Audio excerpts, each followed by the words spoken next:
አሁን ገናን እየጾምሽ ነው? አንተ አሁን ገናን እየጾምክ ነው? የፈቃድ ጾሟን አጣጥመ ጾመ ወንድምን ስትነቅፍበት ከርመ አሁን ገና ሲመጣ የፈቃድ ጾም ሳይሆን የሕግ ጾም አይ ይሄንንማ የቄሶች ነው ትላለህ። ቤተክርስቲያን ከደነገገችው ከሰባቱ አጽዋማት አንዱን እንኳን መጾም አቅቷል ወንድሜ። ምግባር የለንም። ሃይማኖታችንም ውሸታም ነው። እየወላወልን ያለ ነው።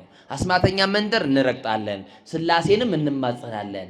ጠንቋይ ቤትም እንሄዳለን። እናስመትታለን፣ እናስደግማለን፣ እናስተበትባለን። ደግሞ እግዚአብሔርንም እንለምኗለን። ውሸታሞች ሆነናል። ዛሬ እግዚአብሔር ገለጠልን የሚሉ ሰዎች ሚስተር ኤክስ ናውጣ የጫማ ቁጥር ይሄን ያክል ነው እንደዚህ የወገብ ቁጥር ምናምን እያሉ ነው የሚጣሩት። ወይ ሞባይል ቁጥሩን ይጠራል፣ ካልሆነም ደግሞ ስሙን ከና አባቱ ሰምቶ ይመለሳል። ሰው ምስኪን ነው። በነገራችን ላይ የሰው ልጅ በተፈጥሮ ስለ ነገ ማወቅ ፍላጎት አለው። የሚያውቀው ችግሩን ከሰው ሰምቶ መምጣት ይወዳል። ችግሩ እኮ አይቀረፍለትም። ጠንቋይ ቤትም ሄዶ ችግርህ እንዲህ ነው ብሎት ይነግረዋል እንጂ መፍትሄ ነው። መፍትሄ ያለው ስላሴ ጋር ነው። ይሄው ወገቤና መመኝ እያልክ ቦንድድ ፍራሽ ትገዛለህ፣ ግን እንቅልፍ የለህም። ይሄው የኢትዮጵያን ገበሬ ሄድና ቁርበት አንጥፎ ዲስክ የሚባል ነገር አያውቀው። ለምን ይመስልሃል? ያልተስተካከለው ፍራሻችን አይደለም፣ ያልተስተካከልነው እኛ ነን። እየሰማችሁኝ ነው? ስብዕናችን አልተስተካከለም። አመለካከታችን አልተስተካከለም። ትክክል አይደለንም። በአጠቃላይ ትክክል አይደለም። የቆምንብን መንገድ እመኑኝ ትክክል አይደለም። ከቤተ መንግስት እስከ ቤተ ክህነት የእግዚአብሔር ክብር ጎሏል። ከቅድስና ኮብልለናል። ከስጋው ደሙ ኮብልለናል። ከቅዳሴው ከማይጥንቱ ከኪዳኑ ከጸሎቱ ኮብልለናል። እስቲ አንተ ውዳሴ ማርያም ከተዘጋ ስንት ዓመት ሆኖታል? አንተ ያኔ የገዛው መጽሐፍ ቅዱስ ካነበብክ ስንት ዓመት ሆኖታል? ቲክቶክ የምትባለዋ ከመጣች ጊዜ በኋላ ጸሎት አላቆማችሁም? ይሁን ባልና ሚስት በአንድ ቤት እየኖሩ መደማመጥ አቅቷቸው ሁለተኛ ባል ሆኖ የቤታቸው የገባ ስልክ አላደማምጥ ብሏቸው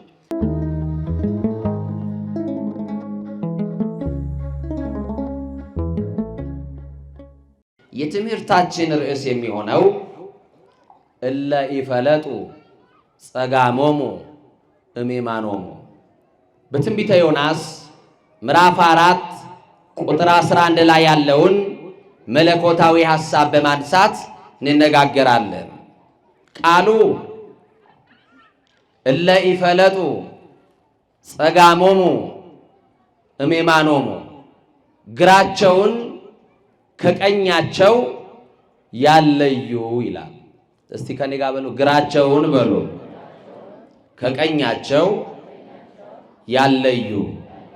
የዚህ ቃል ተናጋሪ ፈጣሪ ዓለማት መጋቢ ዓለማት ሁሉ እሁዝ ውስተ እዴሁ የተባለ ሁሉ በእጁ የተያዘ ዓለማትን ፈጥሮ የሚገዛ የነገስታት ሁሉ ንጉሥ የሆነ የአማልክት ሁሉ አምላክ የሆነ የጌቶች ሁሉ ጌታ የሆነ እግዚአብሔር የተናገረው ቃል ነው። ቃሉም በጊዜው እግዚአብሔር ይህንን ቃል ሲናገር ያደመጠ የሰማ የእግዚአብሔር እንደራሴና ነቢይ ዮናስ ይባላል። ዮናስ ማለት የዋህ ማለት ነው። ጨካኞች በዝተዋል፣ የዋሆቹን ያብዛልን። አሜን በሉ። ልባቸው እንደ ዮናስ የሚራሩትን ያብዛልን። ዮናስ ርግብ ማለት ነው፣ የዋህ ማለት ነው። ዮናስ የእግዚአብሔር ነቢይ ነው። እግዚአብሔር ተናገረው ዮናስን። እግዚአብሔር በጊዜው ይናገረናል። እግዚአብሔር የማይናገርበት ጊዜ የለም። እኛ ደግሞ የምንሰማበት ደግሞ ጊዜ የለም። እግዚአብሔር ሁሌ ይናገራል፣ እኛ ደግሞ ሁሌ አንሰማውም። እግዚአብሔር ሳይናገረን የቀረበት ጊዜ የለም። እግዚአብሔር በመጻሕፍት ይናገራል፣ በመምህራን ይናገራል፣ በቤተ ክርስቲያን ይናገራል። በብዙ መንገድ እግዚአብሔር ይናገራል፣ ግን አድማጭ የለም። ወገኖቼ አሁን የምትሰሙትን ቃል ግማሾቻችሁ አጨብጭባችሁ አድንቃችሁ፣ ሌሎቻችሁ ከንፈር መጣችሁ ትሄዳላችሁ እንጂ ተለውጠንበት ስለማንሄድ ቃሉን ስለተለማመድ ነው። ዛሬ የሚመጣው መምህር ማን ነው ገሌ ነው የሚለውን ነገር ለመያዝ ነው እንጂ መለወጥ አለብን። ምን ማለት አለብን? እግዚአብሔር ይለውጠን ወገኖቼ። ያልተስተካከሉትን የኑሯችን ታሪክ የሚቀይር ሚስት የሚያስተካክለው የተዘበራረቁትን የኑሯችን ጉዳይ የሚሰበስበው እግዚአብሔር የኑሯችን ታሪክ ይሰብስብልን። እንዲህ ብሎ ይጀምራል ትንቢተ ዮናስ ምዕራፍ 1 ቁጥር 1 ጀምራችሁ የእግዚአብሔር ቃል ይላል። የማ ቃል? ወደ አማቴ ልጅ ወደ ዮናስ መጣ ይላል። የእግዚአብሔር ቃል ወደ እኛ ይመጣል። ቃሉ ይጠግናል። ከስብራታችን የምንጠገንበት የእግዚአብሔር ቃል አቅጣጫ ስተን ወደ ኃጢአት ሸለቆ ስንወርድ እግዚአብሔር በቃሉ ይመልሰናል። ዛሬም ወደ ጥፋት መንደር እየወረድን ነውና በቃሉ እግዚአብሔር ይመልሰን። እንዲህ አለው፣ ዮናስ ተነስተ ወደዚያች ወደ ታላቂቱ ከተማ ወደ ነነዌ ሂድ፣ ክፋታቸው በፊቴ ወጥቷልና አለው ይላል። ተነስ ወደ ታላቂቱ ከተማ ወደ ኢትዮጵያ ሂድ፣ ኢትዮጵያውያን ክፋታቸው በፊቴ ወጥቷልና፣ ኢትዮጵያውያን የድሮ አይደሉምና፣ ፍቅራቸው ቀዝቅዟልና፣ መተማመን ጎድሎባቸዋልና፣ በር ዘግተው መብላት ጀምረዋልና፣ ሁለት ቦታ መርገጥ ጀምረዋልና፣ ለእግዚአብሔርም ለጣዖትም ሆነዋልና፣ ክፉዎች ሆነዋልና፣ ጨካኞች ሆነዋልና፣ ተሳዳቢዎች ሆነዋልና በታላቂቱ ከተማ በነነዌ ሂድና ስበክ አለ። ለዚህች ከተማ ማንኛውም ዮናስ መጥቶ ይስበክላት። ከክፋታችን የሚመልሰን ዮናስ፣ ከመንገዳችን የሚመልሰን ዮናስ፣ እየወረድንበት ካለው ቁልቁለት፣ እየጠፋንበት ካለው እየገባንበት ካለው ጨለማ የሚያወጣን ዮናስ፣ የእግዚአብሔርን ድምፅ የሚሰማ ዮናስ፣ ጆሮ የተከፈተው ዮናስ፣ አይኑ የበራለት ዮናስ ለኢትዮጵያ ያስፈልጋታል። እግዚአብሔር በከተማ ውስጥ የሚደረገውን በሀገር ውስጥ የሚደረገውን ግፍ አይቶ ነቢዩን እንዳስነሳ የራሱን ሰው እንዳስነሳ ዛሬም ኢትዮጵያ ላይ ያለው ክፋት እንዲወገድ ሰው ወደ ቀደመ ማንነቱ እንዲመለስ ይጣራል። የሚሰማ ዮናስ ጠፋ። ዮናሶቹ ተኝተዋል። እግዚአብሔር በቸርነቱ ያንቃል። የክፋት ወንበር ላይ ተኝተናል። የምቀኝነት ወንበር ላይ ቁጭ ብለናል። የዝሙቱ አልጋ ላይ ወድቀናል። እርጉሰት መንደር ውስጥ ገብተናል። ጎሰኞች ሆነናል። ጎጠኞች ሆነናል። ዘረኞች ሆነናል። አስማተኞች ሆነናል። ጠንቋዮች ሆነናል። መተተኞች ሆነናል። አስመሳዮች ሆነናል። ይው እንዲህ ካለ ክፉ ልምምድ ውስጥ ሊያወጣን እግዚአብሔር ይጣራል። ወደ ህዝቡ ደግሞ የሚልከውን ዮናስን ስላጣ እንዲህ ባለ አበሳ ውስጥ እንገኛለን። ሂድ አለው በታላቂቱ ከተማ በነነዌ ያለው። ክፋታቸው በፊቴ ወጥቷል። ወገኖቼ ምን ያላደረግነው ኃጢአት አለ? ምን ያልተለማመድነው ስራ አለ? ያላደረግነው ያልተደረገ በዚህ ከተማ ውስጥ ያልተደረገስ ምን ኃጢአት አለ? ሂድ አለው። ተነስና ስበክላቸው አለ። የእግዚአብሔር ሐሳቡ እንድንመለስ ነው። እናቴ ልጅ ማን ይስማ ድምፁን? ማን ይስማ? ግድ የላችሁም እኛ እንስማ በሉ። እግዚአብሔር ይናገራል። እኛ እንስማ በሉ። አዎ ካለንበት መንገድ መመለስ አለብን። ዮናስ ወደ ታላቂቱ ከተማ ወደ ነነዌ ሂድ ሲባል ዮናስ ግን አለ ከእግዚአብሔር ፊት ወደ ተርሴስ ይኮበልል ዘንድ ተነሳ አለ። ዛሬ ኮብልለናል። ከቅድስና ኮብልለናል። ከስጋው ደሙ ኮብልለናል። ከቅዳሴው ከማይጥንቱ ከኪዳኑ ከጸሎቱ ኮብልለናል። እስቲ አንተ ውዳሴ ማርያም ከተዘጋ ስንት ዓመት ሆኖታል? አንተ ያኔ የገዛው መጽሐፍ ቅዱስ ካነበብክ ስንት ዓመት ሆኖታል? ቲክቶክ የምትባለዋ ከመጣች ጊዜ በኋላ ጸሎት አላቆማችሁም? ይሁን ባልና ሚስት በአንድ ቤት እየኖሩ መደማመጥ አቅቷቸው ሁለተኛ ባል ሆኖ የቤታቸው የገባ ስልክ አላደማምጥ ብሏቸው ልጆች ወላጆቻቸው ሲጠሯቸው ስልካቸው ላይ ሆኖ ፈዘው ደንዝዘው እንዲህ ባለ ሁኔታ ውስጥ ነው ያለነው። እንዲህ ካለ ሁኔታ ውስጥ መውጣት አለብን። የእግዚአብሔር ልጆች ማንም መስማት አለብን። ተነሳለው። በቃ የእግዚአብሔር ሐሳቡ ተነሱ ነው። ከምን እንነሳ? ከኃጢአት፣ ከምን ከበደል፣ ከምን ከርኩሰት ካለንበት ክፉ ነገር ሁሉ እንነሳ።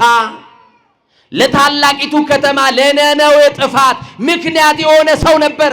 ለዚህችስ ለታላቂቱ ከተማ ለኢትዮጵያ ጥፋት ማን ይሆን ተጠያቂው? አንቺም፣ አንተም፣ እኔም፣ እኛም ሁላችን እንጠየቃለን። ለምን? ተነሱ ያለ እግዚአብሔር ተኝተናል። ተነስታችሁ ጸልዩ፣ ተነስታችሁ አልቅሱ። አልጋውን ብትተውትስ? ያማረውን መመገብ ብትተውትስ?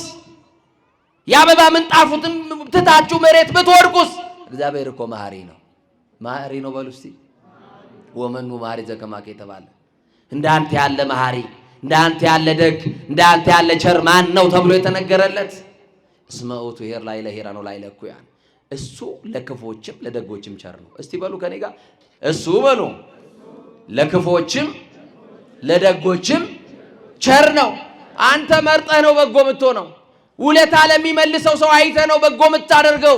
እግዚአብሔር ግን አለ ለክፎችም ለደጎችም ቸር ነው አለ። ምንድን ነው አለ? ቸር ነው። አሁን የሰበሰበን እኮ ቸርነቱ ነው። አሁን እኮ የደገፈን ምህረቱ ነው። ምን በጎ ነገር ተገኝቶብን እዚህ የተገኘን ይመስላችኋል? የትኛው ጽድቃችን ቤቱ ያስቀመጠን ይመስላችኋል? የበዛው ኃጢአታችን በምህረት ተሸፍኖልን እንጂ። የተሸፈነለት ሰው የወንድሙን ኃጢአት አይገልጥም። በደሉ የተከደነለት ሰው የሰውን ነውር አያወራም። የሰው ቁንጮ አይነጭም፣ የሰው ጎፈሬ አያበጥርም።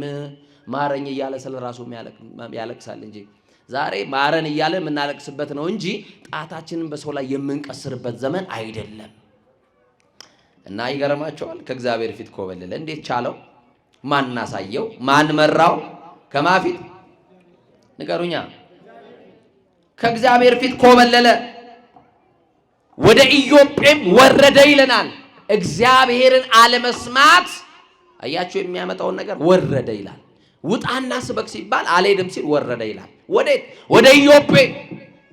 ከእግዚአብሔር ፊት ሸሸ ያለ እግዚአብሔርን እንዴት ቢሸሸው ልንገራችሁ። በምዕራብ ብሄድ እግዚአብሔር በዛ አለ። ወደ ምስራቅ ብሄድ እግዚአብሔር በዛ አለ። በሰሜን ብሄድ እግዚአብሔር በዛ አለ። በደቡብ ብሄድ በዛ አለ። ወደ ጥልቁ ቢወርድ እግዚአብሔር በዛ አለ። በሰማይ በምድር የሞላ አምላክ ነው። ከእግዚአብሔር ፊት መሸሻ አንችልም ወገኖቼ። ጨለማን ተገና አድርገን ኃጢአት ስንሰራ ሰው እንዳያየን እንጂ እኮ እግዚአብሔር እንዳያየን ብለን አይደለም። እግዚአብሔር እንዳያየን አይደለም። እግዚአብሔርን ብንፈራማ ምርጫችን ጨለማ አይሆንም። የብርሃን ልጆች ወብርሃነ ጽድቅ ዘያበርህ ለኩሉ ዓለም፣ ለሰው ሁሉ የሚያበራ እውነተኛ ብርሃን መጥቶ ነበረ እኮ። ያንን ብርሃን አተን ወደ ቁልቁል ወረድን፣ ጨለማ ውስጥ አለን። አሁን በድንግዝግዝ ነው ያለን ወገኖቼ። አጥርተን አላየንም። ቤተ ክርስቲያናችን ስለ ዓይናችን መብራት ጸጋ አይምሮ ላይንታ አልባቢና ወይቀብ ከናፍሪነም ነገር እኮ እያለች ትጸልያለች። አዎ ዓይናችን ካልበራ በስተቀር ወደ ቅድስና መምጣት መቻል፣ ዓይናችን ካልበራ በስተቀር ወደ ቤተ መቅደስ መግባት፣ ወደ ምስጢራት ተሳትፎ መድረስ አንችልም። ወደ ኢዮጴ ወረደ። ከእግዚአብሔር ፊት መኮብለል ወደ ዓለም ያወርዳል። የእግዚአብሔር ሰው ነው። ከፍ ያለ ስልጣን አለው። ከፍ ያለ ማዕረግ አለው። እግዚአብሔርን መስማት የሚችል ጆሮ አለው። ግን እግዚአብሔርን አልሰማም ሲለው ወደ ዓለም ወረደ ይላል። ወደ ምን ወረደ? ወደ ዓለም። ምእመናን ወደ ጨለማ እንዳንወርድ፣ ወደ ጥፋት እንዳንወርድ፣ ወደ ዝሙት መንደር እንዳንወርድ ሥላሴ ይጠብቀን። ከዛ በኋላ ወደ ተርሴስ ሲኮበልል መርከብ አገኘና በመርከቢት ውስጥ ተሳፍሮ ከእግዚአብሔር መሸሽ የሚቻል መስሎት መርከብ ውስጥ ገባ ዮናስ። ምናልባት ይህንን ትምህርት እናንተ በዓመት አንዴ ተማሩት ይሆናል። ዛሬ ያለንበት ጉዳይ ስለሆነ ይህንን ትምህርት የመረጥኩት። ወዴት ኮበለለ? ወደ ተርሴስ። በምን ገባና? በመርከብ። ጥቂት ምዕራፍ እንደተጓዘ መርከቡ ላይ ነፋስ ተነሳ ይላል። እግዚአብሔር የሌለበት ቤት እኮ እንደዚሁ ነው። እግዚአብሔር ያልተያዘበት መርከብ ነፋስ ተነሳባት። እግዚአብሔር የሌለበት ትዳርማ ሲበጠበጥ አያችሁት እኮ። እግዚአብሔርን ያላስቀደማችሁበት ኑሮማ እየኖራችሁ ደም እንባ እያለቀሳችሁበት እኮ አላችሁበት። እግዚአብሔርን ያልያዛችሁበት ንግድማ ትርፍ አልባ ሆናችሁ ስትከስሩ አይተናል። እግዚአብሔርን ሳይዝ ከእግዚአብሔር ሐሳብ ኮብልሎ ወደ ኢዮጴ ወረደ። ወደ ተርሴስ የምትሄድ መርከብ አግኝቶ በመርከቢቱ ውስጥ ገባና ዮናስ ተኛ ይላል። አያችሁ፣ ከእግዚአብሔር ሐሳብ መኮብለል ስትጀምሩ ቤታችሁ ላይ የነገር ነፋስ ይነሳል። ቤታችሁን የሚያውክ ነፋስ። እናት የምትናገረዋን አባት እንዳያዳምጥ፣ አባት የሚናገረውን ልጆች እንዳይሰሙ የሚያደርግ ቋንቋ የሚያደበላልቅ ነፋስ በቤታችሁ ይመጣል።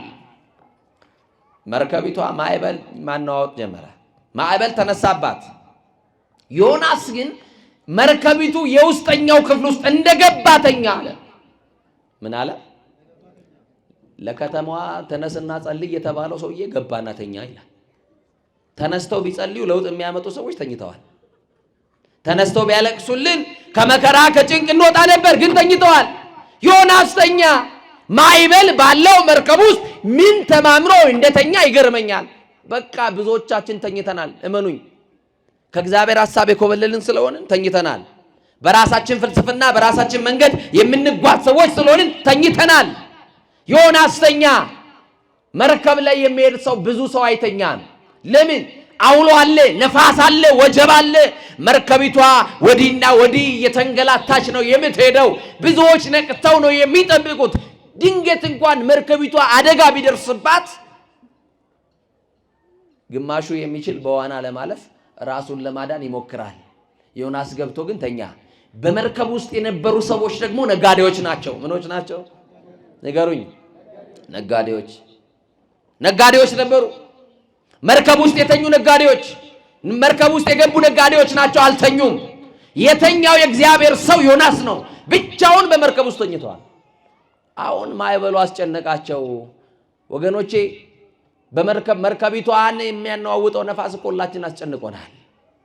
መርከቢቷ ላይ የተነሳው ነፋስ፣ መርከቢቷ ላይ የተነሳው እሳት ሁላችንንም እንቅልፍ ነስቶናል። ግን ዮናሶች ተኝተዋል። የሰማችሁ ነው? ከኔ ጋር ናችሁ? መርከቢቷ ላይ መርከብ የተባለው ቤትክ ነው። መርከብ የተባለው ትዳርሽ ነው እህቴ። ትዳርሽ ላይ የተነሳው ነፋስ እንቅልፍ አያስተኛሽ ማለት አባቶችን ትጠሪያለሽ፣ ሽማግሌ ትጠሪያለሽ። ያ መርከቡ ላይ የተነሳው የነገር እሳት እንዲረግብላችሁ በጸሎት ወደሚረዳችሁ ሰዎች ትሮጣላችሁ። መርከብ የተባለችው ኢትዮጵያ እኮ ናት። የተነሳባት ማዕበል አለ። ያለ መደማመጥ ማዕበል፣ ያለ መስማማት ማዕበል፣ የጦርነት ማዕበል፣ የጥላቻ ማዕበል፣ የዘረኝነት ማዕበል ተነሳባት።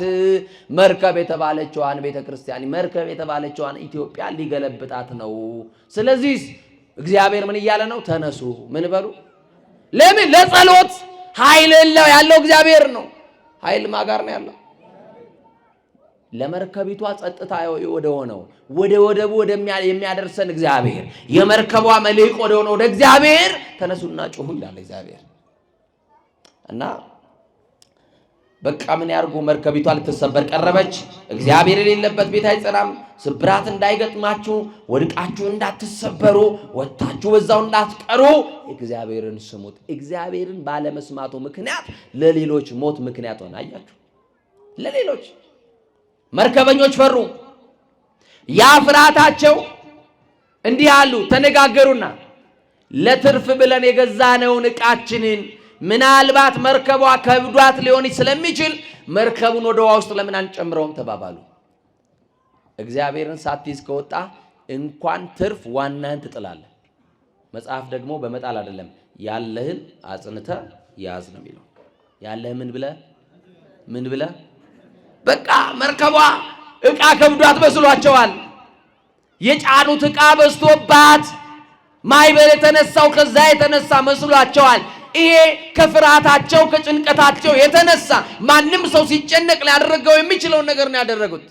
ዮናስ ግን እንደተኛ ነው። ማን እንደተኛ ነው? ዮናስ ግን እንደተኛ ነው። ዕቃቸውን ባህር ውስጥ እስኪጨምሩ ድረስ ዮናስ አልነቃም። የያዙትን እስኪጥሉ ድረስ እግዚአብሔርን አለመስማት ያለህን እንድትጥል ያደርግሃል። እመነኝ፣ ጎተራ ይጎድላል፣ ለሰርግ ያስቀመጥከው ለለቅሶ ይውላል፣ ለዓመት ብለህ የሰበሰብከውን በዕለት ይበተናል። እሱን መስማት ነው የሚያዋጣን። ማንም መስማት እና በቃ መርከቧ የሚቀላላት መስሏቸው ዕቃቸውን ቢጭኑ ቢወረውሩም መርከቧ ላይ ያለው ነፋስ ሊነሳ አልቻለም። እንደውም በረታባት። ከዛ በኋላ ግራ ተጋቡ። ወደ ውስጠኛው ክፍል ሲገቡ አንድ የተኛ ሰው አገኙ። ማን ይባላል? ዮናስ። ምን ነው ተኝተሃል አሉት። ምን ብለሃል? ማን ይንገርልን? ለተኙት ዮናሶች ምን ነው ተኝታችኋል?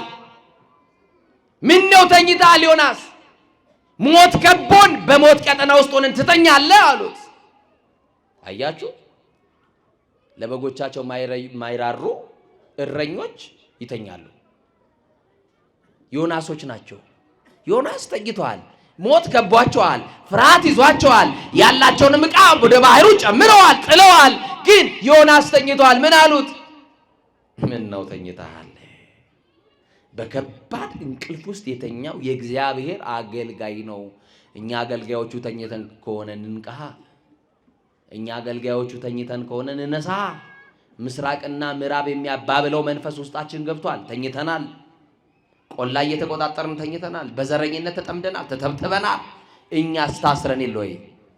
እኛም የተተበተብንበትን የዘረኝነት ትብታብ ይህን ሰንሰለት መድኃኔዓለም ይፍታልን። ሰውም በሰውነቱ ብቻ የምንወድ እንዲያደርገን ሥላሴ ይፍቀድልን።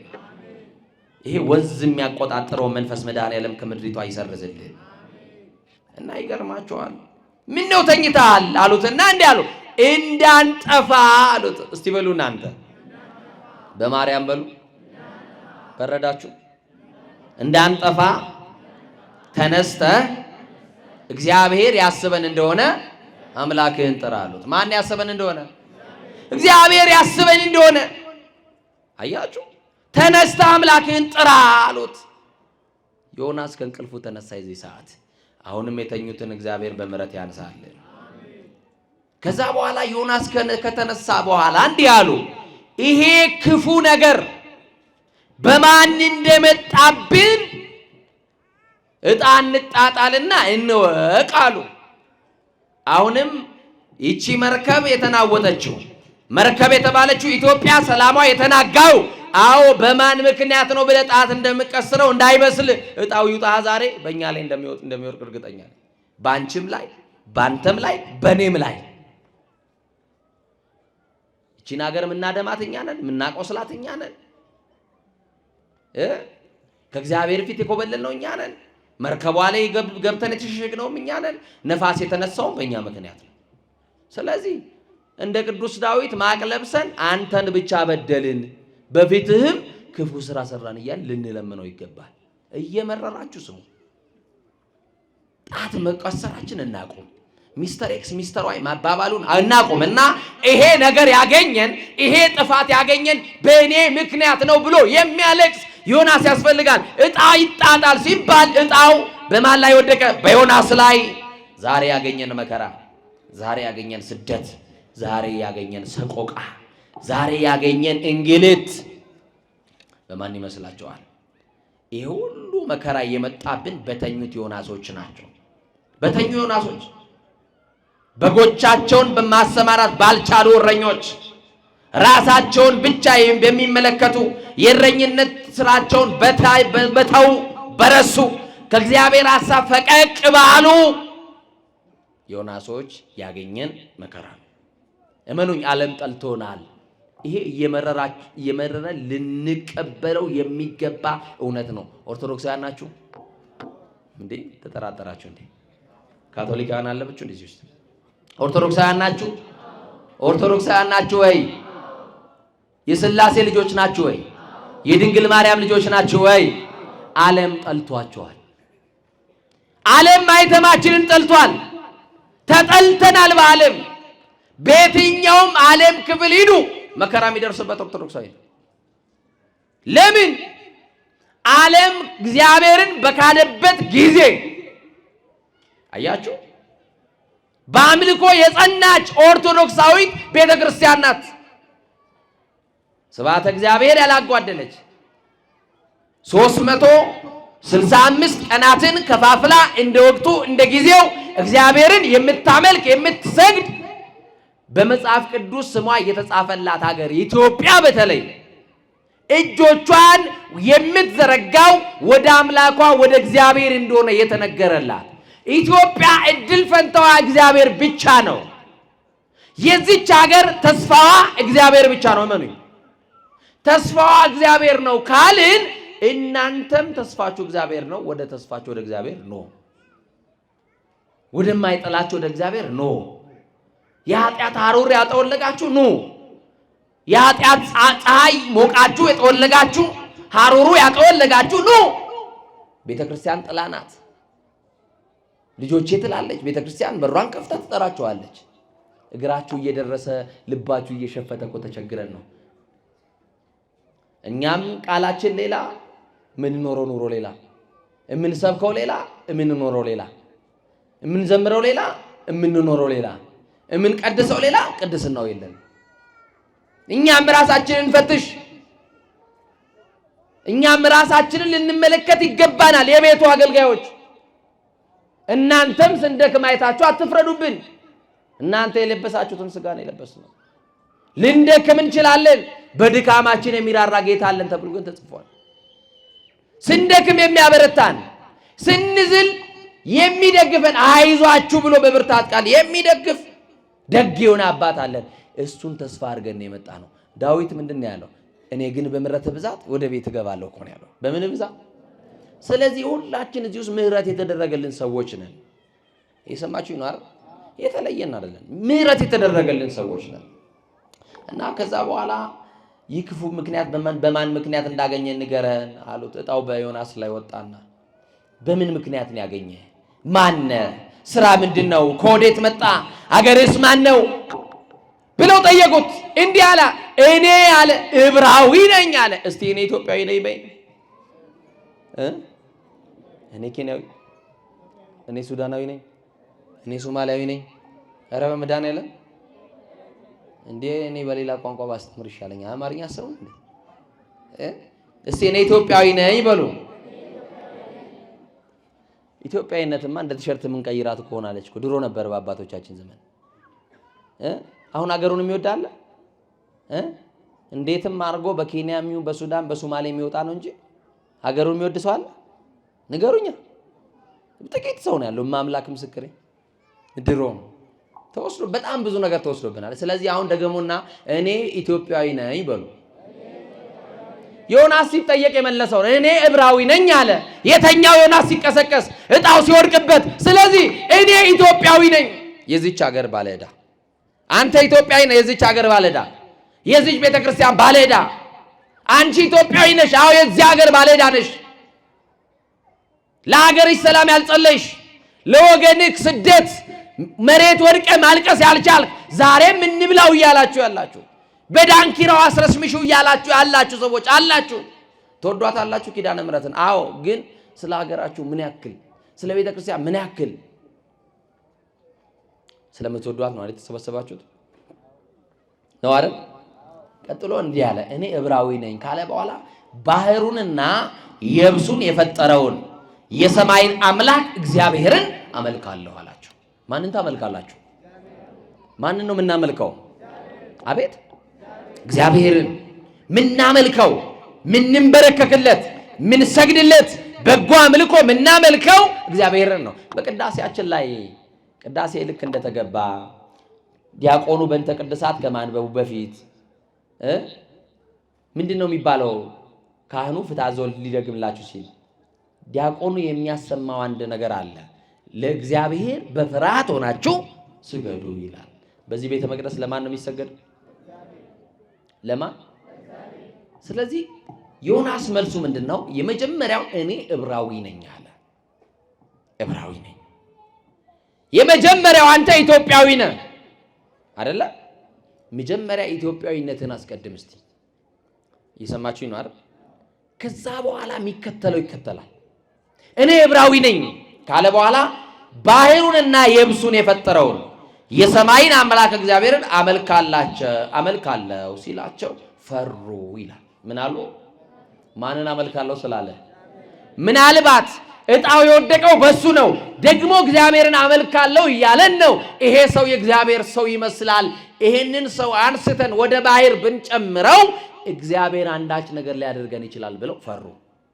ዮናስ ግን እንዲህ አለ፣ እኔ ወደ ባህር ካልተጣልኩ በስተቀር መርከቢቱ ሰላም አታገኝም አለ።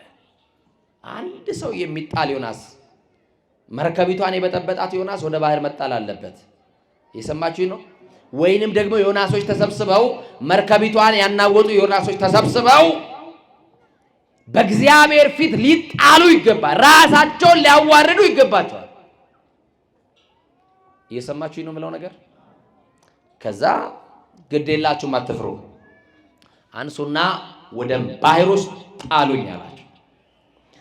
አነሱና ወደ ባህሩ ሲወረውሩት መርከቢቱ ጸጥ አለች። እግዚአብሔርስ ዮናስን ተወው? ከመንገድ ርቋል አልሰማኝም ብሎ ተወው? ባህር ውስጥ ሲጣል እሰየታ አባቱ እኔን አልሰማ ብሎ ይበለው አለ እንዴ? ይኸው የኛ ሰው እንደዛ ይላል። ትንሽ ፈተና ሲገጥም የታባቱ አሷ ስትንቀባረር የታባቱ ይበለው እንደዚህ ሲሆን አይደለም ይለው ስንወድቅ እሰይ የሚለን ብዙ ሰው አለ። እግዚአብሔር ወደ ባህር ሲጣል ዮናስን የሚቀበል አሳ አንበሪ ያዘጋጀለት።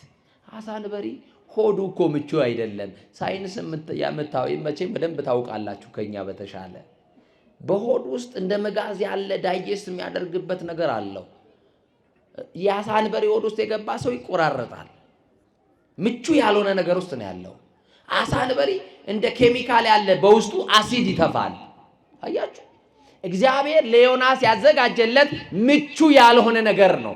ላስታውሳችሁ የእናታችሁን ማይጸን 9 ወር ከ5 ቀን የቆየንበት የእናታችንን ማይጸን ልጁ ተስተካክሎ አይደለም በእናቱ ማይጸን የተቀመጠው።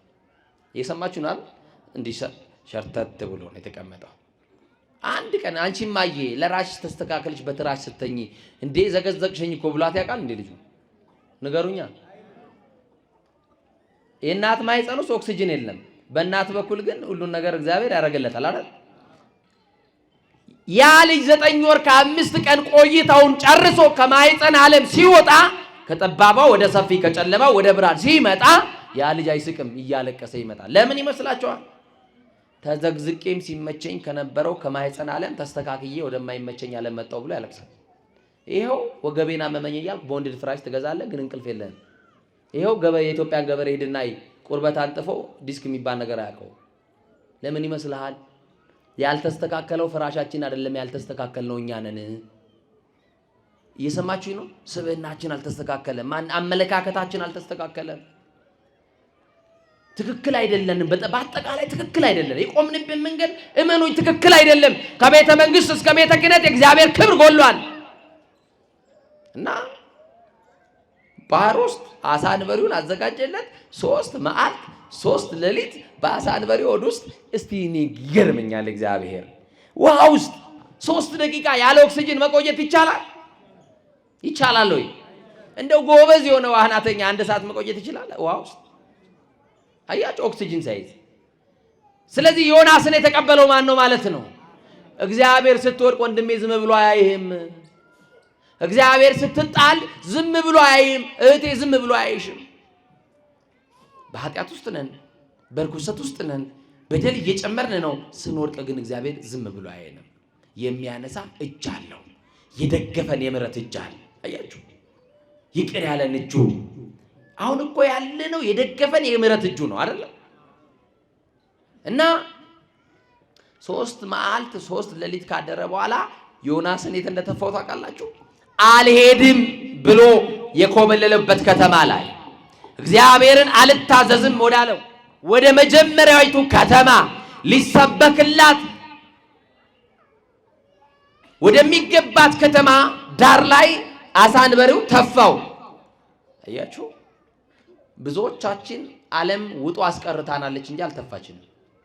ዮናስን ከተማዋ ላይ ተፋው። ዮናስ ልክ እንደወጣ አሁን አለመታዘዝ እንደማያዋጣ አመነ። አያዋጣም አለመታዘዝ፣ እብሪተኛ መሆን፣ ልግመኞች መሆን በቃ አያዋጣንም። ለማን መታዘዝ ይሻላል? ለማን መገዛት ይሻላል? ከዛ ዮናስ ያለው አንድ አማራጭ አለ። እየሰማችሁ ይኖር። በቃ ዮናስ በአሳ ሆድ ውስጥ ሆኖ ወደ አምላክ ወደ እግዚአብሔር ጸለየ ይላል ምዕራፍ 2 ላይ። ምን አለ? በመከራ ሳለሁ ወደ አምላክ ወደ እግዚአብሔር ጮኽኩ፣ እርሱም ሰማኝ። እግዚአብሔር ይስማችሁ። በሲኦል ሆድ ውስጥ ሆኜ ጮኽኩ፣ ቃሌንም አዳመጥክ ካለው በኋላ ወደ ጥልቁ ወደ ባህር ውስጥ ጣልከኝ አለ። ወደ ምን ጣልከኝ አለው? ወደ ጥልቁ። ወደ ምን ውስጥ? ወደ ባህር ውስጥ ጣልከኝ። ፈሳሾችም በዙሪያዬ ነበሩ፣ ማዕበልና ሞገድ ግን በላይ አለፈ አለ። መከራውን በላያችን ያሳልፍልን። የኢትዮጵያን መከራ ያሳልፍልን። የእናቶቻችን መከራ ያሳልፍልን። የሕፃናቱን መከራ ያሳልፍልን። የገበሬውን መከራ ያሳልፍልን። የወጣቱን መከራ ያሳልፍልን። መከራውን ግን አሳለፍክልኝ አለ እና እግዚአብሔርን እያመሰገነው የነበረው አለመታዘዝ አያዋጣኝም ብሎ ዮናስ እግዚአብሔርን ሊታዘዝ ቃል ገባ። ሁለተኛ ይላል ምዕራፍ 3 ላይ ሁለተኛ በሉ እስቲ። የእግዚአብሔር ቃል ወደ ዮናስ መጣ ይላል። አንዴ ተናግሮን ዝም አይለንም መድኃኒዓለም። አያችሁ፣ ሁለተኛም ተናገረው እግዚአብሔር። ምን? ልጆቹ እንዳይጠፉበት እግዚአብሔር ለልጆቹ ተጨንቋል። ኢትዮጵያውያን እንዳይጠፉበት ስለ ኢትዮጵያውያን ተጨንቋል እግዚአብሔር። አልሄድ ያለው ዮናስ ነው እንጂ ህዝቡ እኮ አይደለም። ህዝቡማ ተመለስ ስንለው የሚመለስ ደግ ህዝብ ነው የኢትዮጵያ ህዝብ። ና ስንለው ይመጣል፣ አጨብጭብ ስንለው ያጨበጭባል፣ ስጥ ስንለው ይሰጣል። አልታዘዝ ያለ ዮናስ እግዚአብሔርን አልሰማ ብሎ ለህዝቡ የእግዚአብሔርን መልእክት አላስተላልፍ ያለው ዮናስ ስለሆነ ነው እንጂ ህዝቡማ በኃጢአት ተዘለው ቢኖሩም የራራላቸው እግዚአብሔር ነው። ማን አዘነለት? ለዛዝ ለኢትዮጵያም እግዚአብሔር ይዘንልን፣ ለኛ ለሁላችን ይዘንልን። ድጋሚ እንዲህ አለው፣ ተነስተ ወደዛች ወደ ታላቂቱ ከተማ ወደ ነነዌ ሂድ፣ የምነግርህን ስብከት ስበካለሁ። ዮናስም ተነስቶ እንደ እግዚአብሔር ቃል ወደ ነነዌ ሄደ። ነነዌ የሶስት ቀን መንገድ ያክል እጅግ ታላቅ ከተማ ነበረች። ዮናስም የአንድ ቀን መንገድ ያክል ወደ ከተማይቱ ውስጥ ሊገባ ጀመረ። ጮኸም አለ። ምን አለ? ጮኸ በከተማው ህዝቡ ሁሉ እንዲሰማው። ከሊቅ እስከ ደቂቅ መኳንንት የለ፣ መሳፍንት፣ ንጉሥ የለ፣ ደንገጡር የለ፣ ሁሉ ወታደሩ ሁሉ ወጥቶ የምድር እንስሳት ሁሉ እንዳይቀሩ፣ የቤት እንስሶች ከጋጣቸው ከበረታቸው እንዳይፈቱ ሁሉ ማቅ ለብሶ ለ3 ቀን አመድ ለስልሶ በከተማይቱ ላይ የሚመጣው መከራ እግዚአብሔር እንዲያሳልፍ ያልቅስ አለ። አሁን ገናን እየጾምሽ ነው። አንተ አሁን ገናን እየጾምክ ነው። የፈቃድ ጾሟን አጣጥመ ጾመ ወንድምን ስትነቅፍበት ከርመ አሁን ገና ሲመጣ የፈቃድ ጾም ሳይሆን የህግ ጾም አይ ይሄንንማ የቄሶች ነው ትላለህ። ቤተክርስቲያን ከደነገገችው ከሰባቱ አጽዋማት አንዱን እንኳን መጾም አቅቷል ወንድሜ። በዚህ ሰዓት ዓለም ምን ያክል መከራ ውስጥ እንዳለ ታውቃለህ። አሁን በነገራችን ላይ በዚህ ዘመን ያለው በሽታ ሁሉ በመብላት የሚመጣ ነው። ምን በማለት ይሄው እንታዘባለን። ጠዋት ቤተክርስቲያን ስንሄድ፣ ጠዋት ጉባኤ ስንወጣ ታምር ነው የምናየው። ይሄው ታክሲ አይደለም ሰልፍ ያለው። ጠዋት እግዚአብሔር ይመስገን ታክሲ ሰልፍ የለም፣ ስጋ ቤት ነው ሰልፍ። ከዚህ ቁረጥ ከዚህ ፍለጥ ይላል። ከዛ በኋላ ከሆነ ሰዓት በኋላ እግዚአብሔር ያይና ይኸው እግር ሸምቀቅ የምታደርግ አንድ በሽታ አለች፣ ታውቋታላችሁ። በዚህ ዩሪክ አሲድ ይባላል፣ በዚህ ደግሞ ኮሌስትሮል ይባላል፣ በዚህ ደም ግፊት፣ በዚህ ሌላ በሽታ ከዛ ይመጣል። ከዛስ ምንድነው? አለመብላት ይለዋል። ምን አለ ማለት? አዎ በቃ አሁን እኮ ሳይንስ እየተስማማ ፋስቲንግ ጾም የሚለውን ሐሳብ እየደገፈ ነው ያለው። ብትጾሙ ጤናማ ትሆናላችሁ፣ ረጅም እድሜ ትኖራላችሁ። ምኑ የሚጾም ሰው ጤናማ ነው። እና ጾሙ አላቸው ዮናስ፣ አልቅሱ አላቸው። የሚገርማችሁ የዮናስን ቃል በከተማ ያለ ህዝብ ብቻ ሳይሆን ንጉሱ እንኳን ሰማ፣ ከዙፋኑ ወረደ ይላል። ማን ወረደ? ዮናሶች ያልወረዱ ዮናሶች አሉ። ከወንበራቸው ወርደው መጸለይ ያቃታቸው ዮናሶች፣ ማልቀስ ያቃታቸው ዮናሶች። ይሄው ዛሬም መከራ ውስጥ ነን። መከራው ስላለው ህዝብ ግን አልደረስንለትም። ዛሬም ችግር ውስጥ አለ፣ ያለቅሳል። የሚያባበለው የለም፣ የሚያጽናናው የለም። ሁሉ መንደር ድንኳን አለ፣ አጽናኝ የለም። ሁሉ ቤት ለቅሶ አለ፣ ለቅሶ ደራሽ የለም። የሉም ማን ዮናሶች። ስለዚህ ወደ እግዚአብሔር ተነስቶ መጮሁ አማራጭ የሌለው አማራጭ ነው። በቃ ምርጫችን እሱ ብቻ ነው። ከኔ ጋር ናችሁ? ንጉሱ 3 ቀን እንዲህ አለ ዮናስ፣ እግዚአብሔር አለ ከተማይቱን ያጠፋታል ወይንስ አለ አያጠፋትም? እግዚአብሔር የሚያደርገውን ማየትማ እፈልጋለሁ ብሎ ዮናስ ከከተማዋ ወጣ ያለ ቦታ ላይ ሄደ። የሰማችሁ? ከከተማዋ ወጣ ብሎ እግዚአብሔር ከተማዋን አጠፋለሁ ብሏል። ህዝቡ ደግሞ እየጾመ እየጸለየ ነው። ትጠፋለች ወይንስ አትጠፋም ብሎ ከተማዋ ላይ እግዚአብሔር የሚያመጣውን መዓት ለማየት ቆመ። እግዚአብሔር ግን መሐሪ ነው። መሐሪ ነው በሉ እስቲ፣ መሐሪ ነው በሉ እስቲ። ከዛ በኋላ 3 ቀን በኋላ እግዚአብሔር ተጸጽቶ የሚያመጣባቸው መከራ አሳለፈላቸው ይላል። በኢትዮጵያ ላይ ያለው መከራ እግዚአብሔር ያሳለፈልን። በቤተ ክርስቲያናችን ያለው መከራ ያሳለፈልን፣ አሳለፈላቸው። ከዛስ ዮናስ በዚህ ነገር ደስ አላለውም አለ። አይገርምም? አያሳዝንም? አያሳዝንም ወገኖች? ደስ አላለውም። ለምን? እግዚአብሔር ቀድሜ እኮ አውቃለሁ፣ አልሄድም ብዬ አልታዘዝም ብዬ እኮ የኮበለልኩት አለ ዮናስ። መሐሪ እንደሆንክ አውቃለሁ። ምን እንደሆንክ?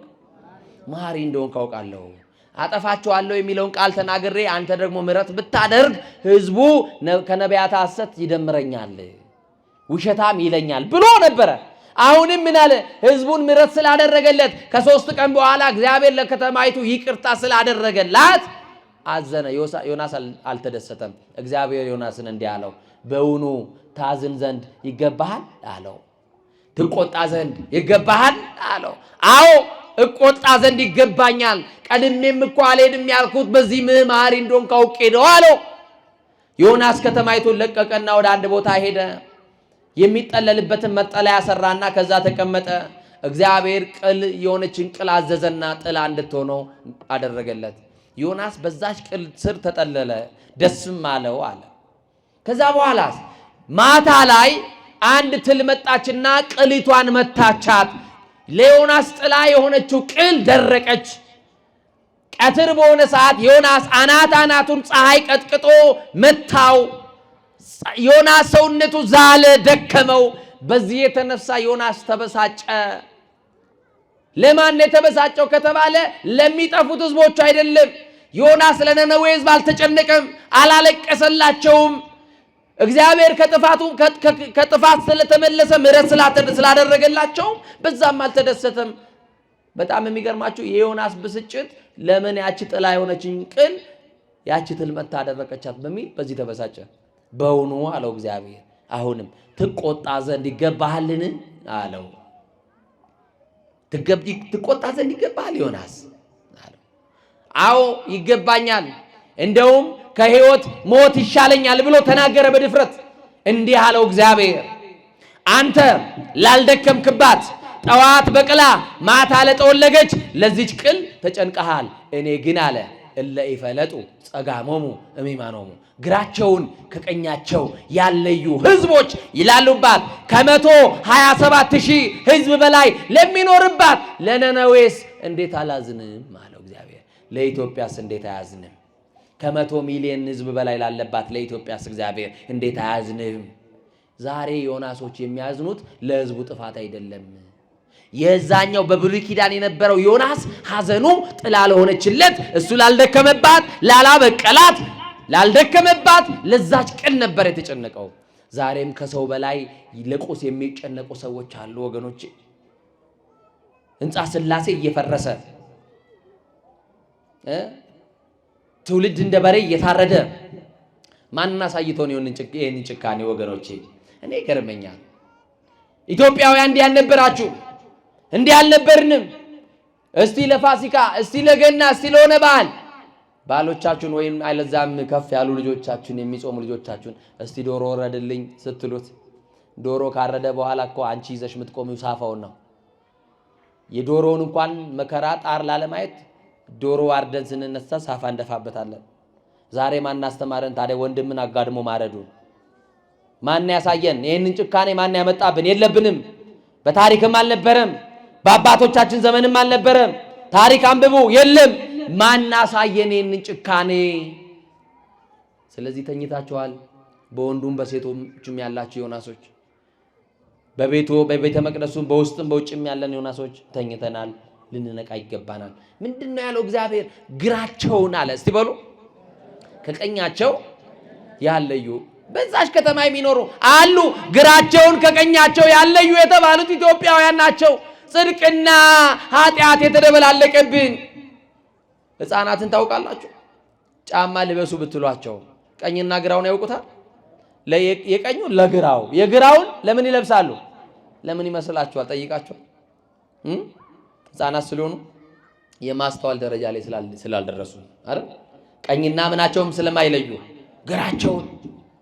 እኔና እናንተም እንደዚህ ሆንን። ዛሬ ቀኝና ግራው ተደበላለቀብን። ኃጢአትና ጽድቅ፣ ዘፈንና መዝሙሩ አለየነው። ከቅድስና ራቅን። ግራ የተባለው ኃጢአት፣ ቀኝ የተባለው ጽድቅ ነው። ሁለቱም ተደበላለቀብን። ሁለቱም አይቅሩብን ብለን ሁለት ቤት እግራችን ረግጧል። ዘፈኑም መዝሙሩም ያምረናል። ይሄው ጠዋት መዝሙር የሚከፈትባቸውን ቤቶች ታዘቡ። ከ4 ሰዓት ያለፈ መዝሙር ግን አያሰሟችሁም። እስኪ ነጋ እንቅልፍ እስኪነሷችሁ ዘፈን ይደልቃሉ። ልክ ሲነጋ እንዴት እንደሆነ አላቅም። አያችሁ፣ ሁለቱም አይቅርብን። ግራቸውን ከቀኛቸው ያለዩ አያችሁ። መጽሐፍ ቅዱስ ቀኝና ግራ ብቻ አይደለም። በነገራችን ላይ ግራና ቀኝ፣ በግና ፍየል፣ ጨለማና ምን ብርሃን እንዲህ እያደረገ ይመስላል። ለምሳሌ ቀኝና ግራ። አሁን በቀኝ መቆምን ማን ነው የሚፈልገው? እስቲ እናንተ በቀኝ መቆም ነው በግራ መቆም ነው ፈልጉት? ግድ የላችሁም። አሁን ጥያቄን አስተካክዬ ግራ አዝማች ነው ወይንስ ቀኝ አዝማች ብላችሁ ቀኙን ከተበላችሁ ያው ግራው አይቀርባችሁ እና ግራና ቀኝ፣ በግና ፍየል ተብሎ መጽሐፍ ቅዱስ ተቀምጧል። ጽድቅና ኃጢአት እየሰማችሁ ነው አይደል? አሜሃ ዕለት ይበክዩ ኃጥአን ወይትፌሱ ጻድቃን። በዛን ዕለት ጻድቃን ደስ ይላቸዋል፣ ኃጥአን ግን ያለቅሳሉ። የትኛው ዕለት? ጻድቃንን በቀኝ ሲያቆማቸው። በየት ሲያቆማቸው? በቀኝ ሲያቆማቸው። ኃጥአንን በግራ ሲያቆማቸው። በቀኝ ያቆማቸው የሚደሰቱት ኑ አቤ ቡሩካኑ ለአቡዬ ሲላቸው፣ የአባቴ ቡሩካኖች ኑ ዓለም ሳይፈጠር ያዘጋጀሁትን መንግስቴን ምን በሉ ውረሱ ሲላቸው ጻድቃን ይደሰታሉ። አያችሁ? ኃጥአንስ የሚያለቅሱ ሁሩ እምኔ አላውቃችሁም ወግዱልኝ፣ ከኔ ሂዱ። ከእግዚአብሔር ቃል በላይ ተድላና ደስታን የመረጣችሁ፣ ዓለምን የወደዳችሁ፣ በዓለም ያለውን የሥጋ ፍላጎት የዓይን አምሮት የወደዳችሁ፣ እግዚአብሔርን ያልሰማችሁ፣ መጽሐፍ ያቃለላችሁ፣ መምህራንን የናቃችሁ ወግዱልኝ ይላቸዋል። የዛን ዕለት ቀኝና ግራ፣ ብርሃንና ጨለማ፣ በግና ፍየል ያልኳችሁ ስንዴውን ወደ ጎተራ እንክርዳዱን ለእሳት ሊዳርግ አማኑኤል ሲመጣ ቁመተ የማንን ነጽሮተ ስሉስ ቅዱስን ያድለን። አሜን በሏ። ምን ተገበርኪ አይቴ ነበርኪ ይለናል። የዛ ጊዜ የማን ዘር ነበርክ፣ ምን ቋንቋ ስትናገር ነበርክ አይልም። እኔ ሮያል ፋሚሊ ነኝ የንጉሥ ቤተሰብ ነኝ ብትል አይተሰማም። ስራ ያዋጣል። ስራ በጎ ምግባር የለንም። ሃይማኖታችንም ውሸታም ነው። እየወላወልን ያለ ነው። አስማተኛ መንደር እንረግጣለን፣ ስላሴንም እንማጸናለን፣ ጠንቋይ ቤትም እንሄዳለን፣ እናስመትታለን፣ እናስደግማለን፣ እናስተበትባለን፣ ደግሞ እግዚአብሔርንም እንለምኗለን። ውሸታሞች ሆነናል። ምንና ምን አልኳችሁ? እስቲ በግና ፍየል በሉ። እስቲ ኃጥአን በፍየል ነው የተመሰሉት። በምን በበግ ደግሞ የተመሰሉት እነማን ናቸው? ለምን ይመስላችኋል? ፍየል ሀፍረተ ስጋዋ የተገለጠ ነው። እውነት አሰት ፍየል ሀፍረተ ስጋዋ የተገለጠ ነው። ኃጥአን በፍየል ተመሰሉ። ለምን? ኃጥአንም ኃጢአታቸውን በንስሐ አይሸፍኑምና። ንስሐ ሳይገቡ በተላ ደስታ ይጨርሳሉ። ሙሽራው ይመጣል፣ ይጠራሉ፣ ይሞታሉ፣ ለፍርድ ይቆማሉ። በፍየል ተመሰሉ። በግ ሀፍረተ ስጋዋን በላቷ ትከርናለች፣ ትሸፍናለች። ኃጥአንም በደላቸውን በንስሐ ይከድናሉ። ጻድቃን በምናቸው ይከድናሉ? ጻድቃን ኃጢአታቸውን በንስሐ ይሸፍናሉ። ቀኝና ግራ ያሉት በነነዌ ከተማም የነበሩ ሰዎች ሁለት ቦታ እየረገጡ የጥጃ ምስል የሚያመልኩ፣ እግዚአብሔርን የካዱ፣ እግዚአብሔርን የረሱ፣ የማይተማመኑ የሚገዳደሉ ሰዎች ነበሩ። እግዚአብሔር ግን አዘነላቸውና ምን አላቸው? እንዲጠፉ አልፈለኩም፣ ምክንያቱም በከተማዋ የሚኖሩ ግራቸውን ከቀኛቸው ያለዩ ናቸው አለ። አንድ ነገር ላንሳና ልጨርስ ትምህርቴ። እግዚአብሔር ከሁላችን ጋር ይሁን። በዚህ በዜና አበው ላይ የተጻፈ ታሪክ ነው። አባ ዳንኤል የሚባል አንድ የበቃ አባት አለ። የበቃ አባት ማለት ከ10 ማዕረጋት የደረሰ እንደና አቡነ ተክለ ሃይማኖት ነው። የበቃ አባት ማለት ከ10 ማዕረጋት የደረሰ እንደና አቡነ አረጋዊ ማለት ነው። የበቃ አባት ማለት እንደና አቡነ እስትንፋሰ ክርስቶስ፣ እንደና አባ ስነ ኢየሱስ፣ እንደና አቡነ አብየ እግዚእ ያለ ነው።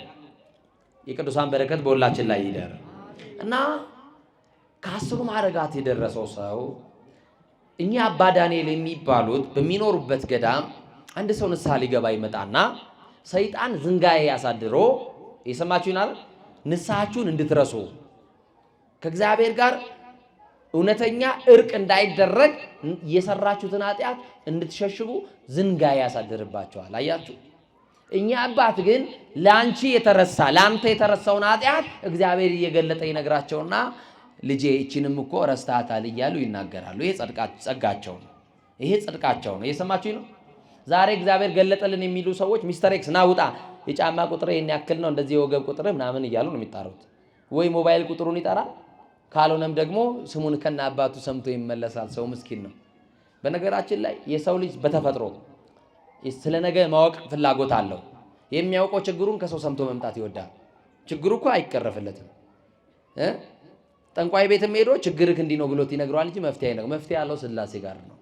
ማጋ ያንተ ጉዳይ ተጠቅልሎ የተያዘው በስላሴ እጅ ነው። እድል ፈንታህ ነው ስላሴ። እና ወደ ትምህርቴ ስመለስ እኛ አባት በሚኖሩበት ገዳም ከገዳሙ በስተ ምስራቅ አካባቢ ላይ ትንሽዬ መንደር ውስጥ የሚኖሩ ሰዎች አሉ። ክርስቲያኖች ናቸው። በዕለተ ሰንበት ብቻ ወደ ገዳም ይሄዱና ከምስጢራት ይሳተፋሉ። በግብፅ ሀገር ቤተ መቅደስ የሚገባው የሚቆርብ ሰው ነው። የበይ ተመልካች አይገባም። ሰማችሁ አይደል? አዎ፣ እናንተ ምገቡ ልጆቻችሁ ልታቆርቡ ፍልቅቅ አድርጋችሁ ጉሮሯቸው።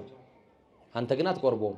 ወደሙ ለኢየሱስ ክርስቶስ ያነጻህንም ሁሉ ኃጣዊ ነው። የኢየሱስ ክርስቶስ ደም ከኃጢአት ሁሉ ያነጻል። አንተ ከኃጢአት መንጻት አትወድም። ልጅን ፈልቀቅ ግን ታቆርባለህ። በግብፅ ሀገር ግን ሁሉ ቆራቢ ነው። የማይቆርብ ሰው ቤተ መቅደስ አይገባም። ንዑሰ ክርስቲያን ነው፣ በደጅ ነው የሚቆመው። እና ሊቆርቡ እቺ አንድ እናት ከልጇ ጋር ትኖራለች። ልጇን ልታቆርብ ትሄዳለች። ልጇም እሷም ይቆርቡና ከዛ በኋላ አባ ዳንኤል ያገኟቸዋል። የገዳሙን በረከት መክፈልት ይሰጧቸውና ልጁን ጉልበታቸው ላይ ያስተኙና ጸጉሩን እያሻሹ ስለ በጎ ነገር ይነግሩታል። ለምን ከተባለ ቀኙን ከግራው እንዲለይ። ይሰማችሁ ነው? ምኑን ከምኑ እንዲለይ? ቀኙን ከግራው እንዲለይ፣ በጎውን የሃይማኖት ፍኖት ይዞ እንዲሄድ ይነግሩታል።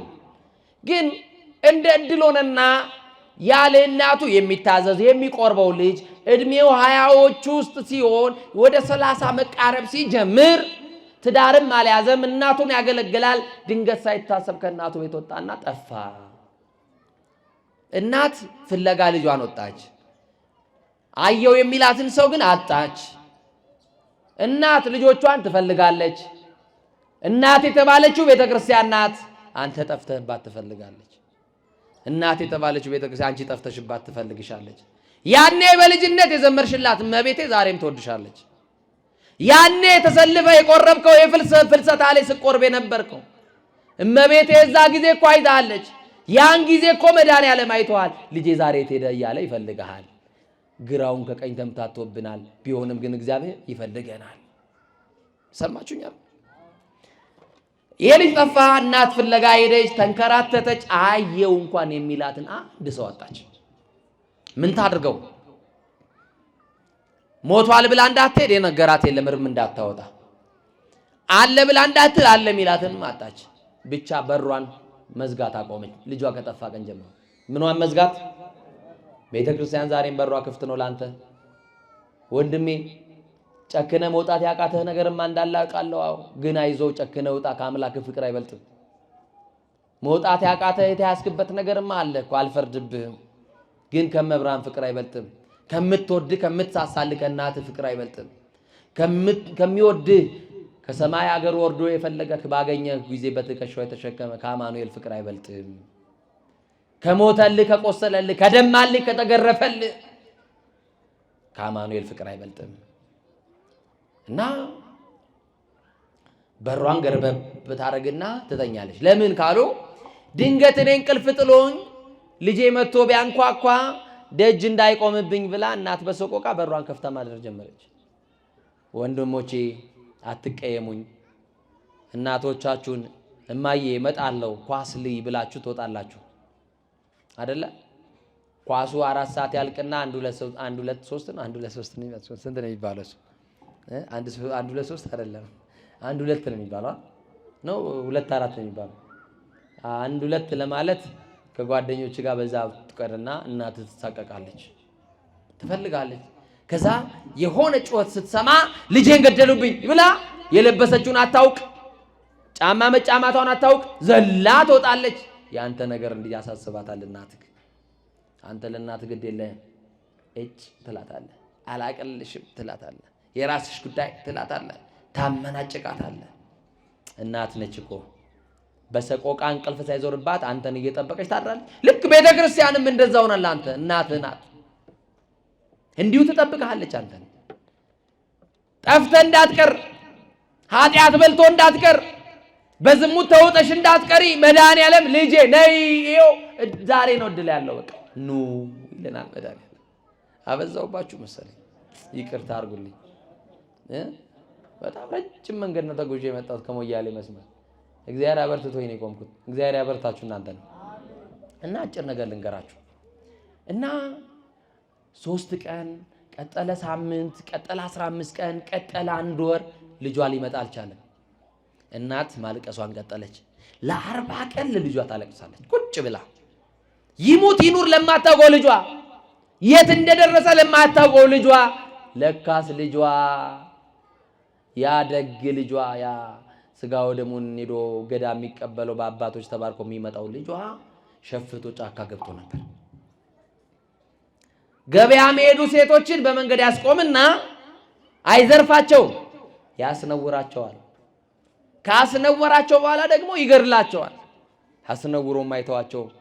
ሀገር ሁሉ በዛ አካባቢ ያለ ሰው እንዲህ ያለ ሽፍታ እዚህ ጫካ ውስጥ አለና በዛ አትሂዱ ይገድላቸዋል እየተባለ ሰው ሁሉ በዛ ማለፍ ትቷል። የደጓ ልጅ ክፉ ሆኖ የማማ ልጅ ዛሬም ጨካኝ ሆኗል። የእናትህ ልጅ የእናቴ ልጅ ዛሬም ጨካኝ ሆኗል። የማይራራ ጨካኝ ሰው እንደ በሬ መሸጥ ተጀምሯል። በየመንገድ እያገቱ 1 ሚሊዮን 2 ሚሊዮን የሚገምቱ ጨካኞች፣ ገበሬውን ሲያሳቅቁ የሚኖሩ ጨካኞች ተፈጥሮባታል። እናት አንድ ቀን ወሬ ነጋሪ መጣና ቤቷ የምስራች እማዬ ልጅሽ ተገኘ አለዋት። ለእናትማ ከልጇ መገኘት በላይ ምን ደስታ አላት? ልጅሽ መጣልሽ ሲሏትማ የእናት ደስታ ነው። እንዲህ ብላለች፣ ልጄ በሕይወት አለ አለች። ልጄ በሕይወት አለ አለ። አካሉ አልጎደለም፣ 2 ዓይን አለው አሉ አለው። እውነት 2 እጅ አለው? 2 እጅ አለው። አዎ። እውነት 2 እግር አለው? አዎ 2 እግር አለው። ምን አካሉ ይጎርላል? የሰው አካል ያጎርላል እንጂ የሱማ ዓይን አልጠፋም፣ የሰው ዓይን ያጠፋል። የሱማ እግር አልተቆረጠም፣ የሰው እግር ይቆርጣል እንጂ የሱማ እጅ አልተቆረጠም፣ የሰው እጅ ይቆርጣል እንጂ ልጅሽማ አለ። አሁን የነገርኩሽ አካሎቱ አለ፣ ግን አንድ ነገር የለውም ልጅሽ አሏት። ደነገጠች። ምንድነው የሌለው? የኔ ልጅ ልብ የለውም፣ ልቡ ተወስዷል አለች። ማን ወሰደብህ ልብህን?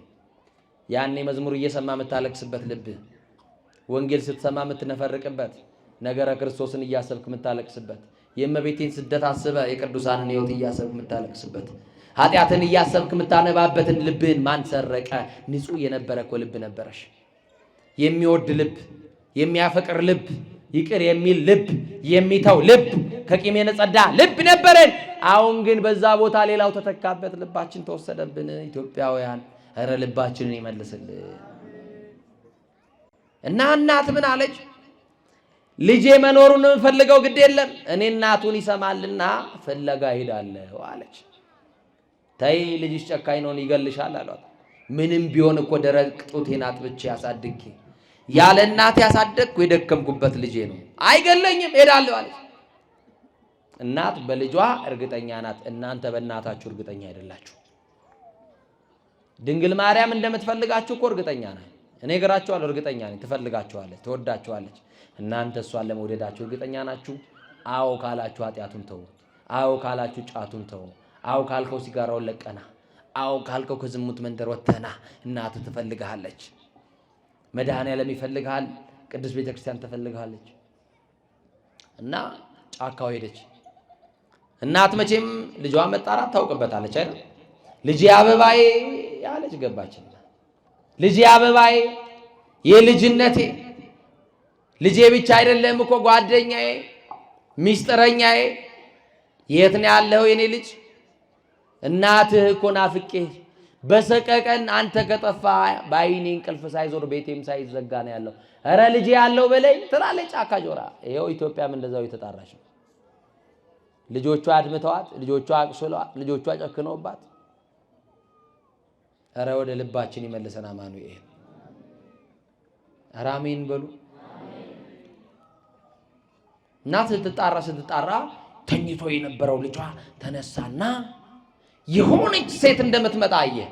ለካስ እላዩ ላይ ያደረው አጋንንት እናቱን ሲያይ በርቀት የሆነች ውብ ሴት አድርጎ አሳይቶታል። እንዴት ያለው አጋንንት ቢያድርብን ነው ታዲያ ጨካኞች ሆነ ነው? የትኛው አጋንንት ሰፍሮብን ነው እንዲክፉ ይሆን ነው? ምን ያለው ዲያብሎስ ጋልቦን ነው? ወገኖቼ ያስቡበት። እናቱን ረሳ፣ እናቱን አስረሳ። ከዛ በኋላ ልጄ እያለች በእንባ እጆቿን ዘርግታ ልታቅፎ ስትጠጋ እሱ ግን ሌሎችን ሴቶች እንደሚያደርግ መሬት ላይ እናቱን ጣለና አስነወራት። ልጄ አለች እያስነወራትም ክፉ እያደረገባትም እናት ናታ። ልጄ ወዳ አይደለም ይገባኛል። እስቲ ወደ ህሊና ተመለስ፣ እኔ እኮ እናትህ ነኝ። ታስታውሳለህ ልጆኜ አባትህ መድኃኔ ዓለም ጋር አባ ዳንኤል ወዳሉበት ገዳም ወስጄ የምትቆርበው ትዝ አለህ እያለች የልጅነት ትዝታ እየነገረች ወደ ህሊናው እንዲመለስ ነገረችው። እሱ ግን ወደ ህሊናው አልተመለሰም። ወደ ህሊናችን ይመልሰን። አልተመለሰም። እናቱን ደፈረና ልክ ደፍሮ ሲጨርስ አስነውሮ ሲነሳ ሌሎችን ሴቶች እንደሚያደርግ እናቱን ገደላት። ልክ ነፍስ ከስጋዋ ሲለያይ እላዩ ላይ የነበረው አጋንንት ተነሳለት። አያችሁ እንዴት እንደተጫወተብን ዲያብሎስ። የምንፈልገውን አይደለም የሚፈልገውን ካደረገ በኋላ ሲተወን መልሶ ሲከሰን አንተ ማትረባ አንተ ከእግዚአብሔርን የበደልክ እናትን ያሳዘንክ እያለ ሲወቅሰን ማር ነው ብሎ የሰጠን ከቀመስነው በኋላ እሬት መሆኑ ሲገባን ሲያስለቅሰን በህሊናችን ሲወቅሰን አያሳዝንም? እናቴ ያሳዝናል።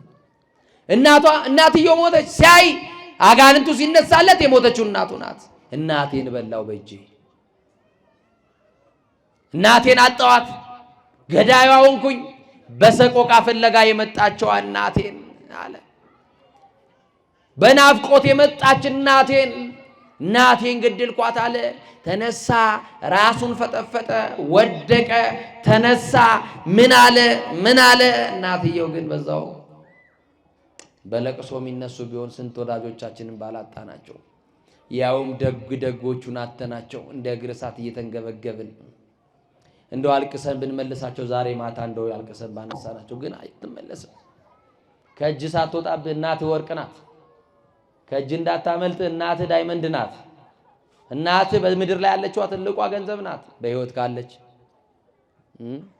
በህይወት ካለ አባትህንም እንደዛው፣ አባትም ወርቅ ነው። ምን ያርግ? ሞተች እኮ እናትየው። ትቻትም አልሄድም እንደ ሌሎቹ ጨክኜ፣ ቢያንስ እንኳን እናቴን በራሴ እጅ ቀርድያለሁ፣ ደግሞ በእጄ ልቅበራት አለና አፈር ጫር አድርጎ አፈር አለበሰ እናቱን። ማልቀሱን ቀጠለ። ፊት ደረቱን ደቃ፣ ራሱን ፈጠፈጠ። ይወድቃል፣ ይነሳል፣ ያለቅሳል። ሙሉ ቀን ሲያለቅስ ውሎ ሌሊቱን ሁሉ ድቅድቅ ጨለማ ነው። ብርሃን የለውም፣ ችቦ የለውም፣ ባትሪ የለውም። ዝም ብሎ በጨለማ ውስጥ ይሄዳል። የት እንደሚሄድ አያውቅም። ኃጢአተኛ የት እንደሚደርስ አያውቅም። ለካስ ኃጢአተኛውን እግዚአብሔር ወደ ንስሐ ይመራው ነበረ። እናንተ ወድቃችሁ አትቀሩም። እግዚአብሔር ዛሬ ወደ ንስሐ ሊመራችሁን የጠራችሁ። በየትኛውም ኃጢአት ውስጥ ልትኖሩ ትችላላችሁ። የትኛውም የኃጢአት ወንበር ላይ ተቀምጣችሁ ልትኖሩ ትችላላችሁ። ታስባላችሁ ይሄ ሰው ወደ ንስሐ እግዚአብሔር ይመራዋል ብላችሁ? እንደው ጭካኔውን ብቻ ነው አጉልተን ያየ ነው አይደል? የእግዚአብሔርን ምሕረትም ደግሞ በህሊናችሁ ሳሉ። ሄደ መሸ። ከዛ በኋላ ልክ ጨለማው ልክ ሲነጋ የቤተ ክርስቲያን ድምፅ ሰማ፣ የማህሌት ድምፅ ሰማ። ስቦ ወዱ ዘሳረረ ኩሉ ዓለመ በአቲ ቃል። ይህንን ቃል ሰማና ቆመ። ሕፃን ሆኜ እናቴ እጄን ይዛ ወደዚህ ገዳም ይዛኝ ትገባ ነበረ። አሁን ደግሞ እንዳልሄድ በእጄ የሰው ደም አለ። እጄ በደም ተጨማልቋል። ነውረኛ ነኝ፣ ኃጢአተኛ ነኝ። በእግዚአብሔር ፊት ለመቆም ሞገስ የለኝም። ያኔማ አባ እኮ ነግረውኝ ነበረ፣ ግራህን ከቀኝ ለይ ብለውኝ ነበረ። ሁሉ ተደበላልቆብኝ ከጽድቁም አልሆንኩኝም፣ ከምኑም ያልሆንኩ ሰው ነኝ። እንዴት ወደዚህ ገባለሁ ሲል እግዚአብሔር ምሕረቱ እየገፋፋው ወደዛ ገዳም ገባ። አባ ዳንኤል በርቀት አዩት። እኛ ከጸጋ የደረሱት አባት በርቀት አዩት።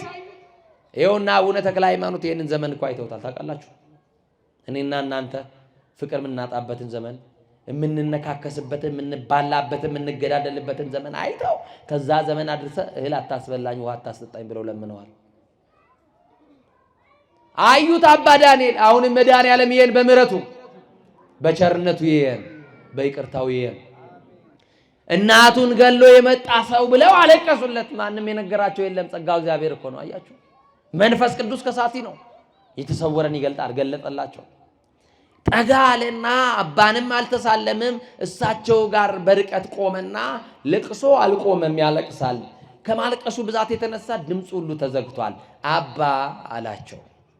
እግዚአብሔር ግን ይምረኛል አላቸው።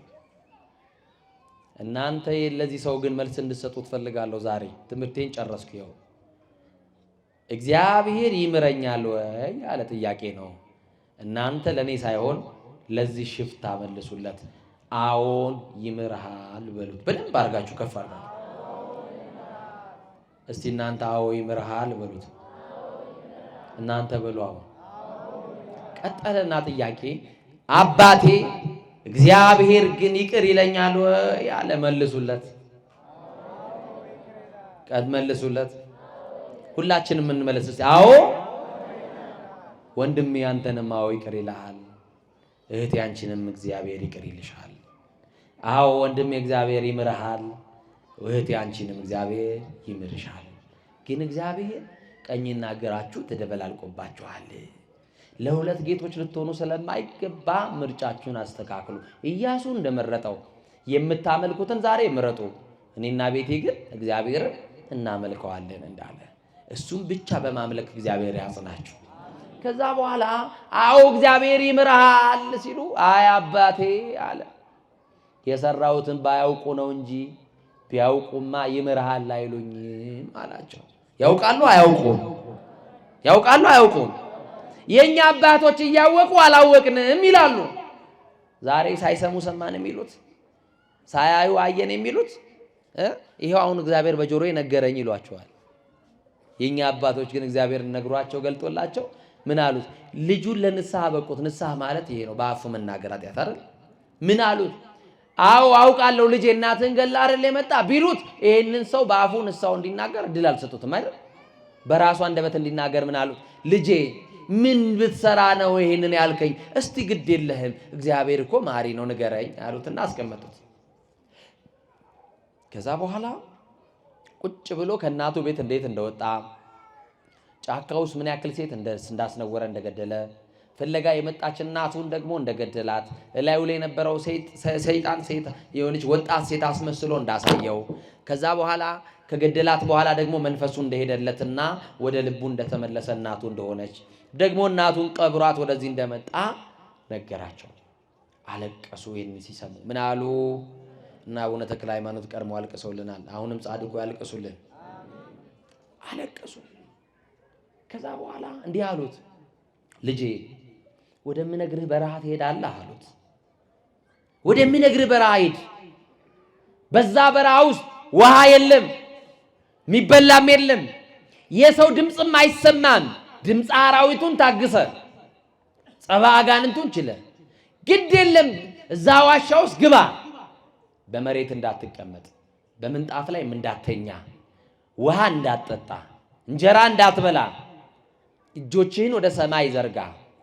የታመነው ንጉሥ የናዝሬቱ ኢየሱስ የታመነው ተስፋ ይቅር ባይ የሆነው አማኑኤልን መድኃኔ ዓለምን እያሰብክ አቤቱ ክርስቶስ ማረኝ በለው አሉት።